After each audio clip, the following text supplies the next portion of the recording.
एक घटना आहे, ते नवनाथ वाघमारे सर असं म्हणतात, निजामांच्या अवलादीला ओबीसीतून आरक्षण देण्याचा निर्णय हाणून पाडायचा आहे. ज्यांच्या कुंकडच काही उगलेलं नाही त्यांना काय बोलावं. चलो, धन्यवाद. पाटील, एक शेवटचा प्रश्न. तुम्ही त्या आरक्षण मिळाल्यानंतर आणि आरक्षण मिळण्याच्या आधी सुद्धा त्या खुटा चौकामधून दंड ठोपटले होते आणि आरक्षण मिळाल्यावर सुद्धा दंड ठोपटले. त्याला उत्तर म्हणून हाकेने सुद्धा दंड ठोपटले.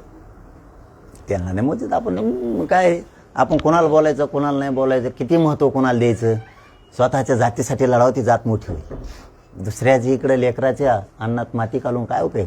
मी त्याच्यावर बोलत नाही, ते कोण आहे मला माहित नाही, मी त्याला गिनीत नाही. तू केवढ्याच आहे. मराठ्यांनाही सांगतो, असल्याला गिनायचं बंद करा गाड्या.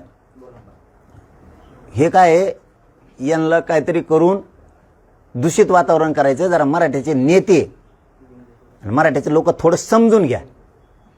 मी जे पाऊल उचलील ते तुमच्या समाजाच्या मराठ्यांच्या हिताचं उचलणार आहे.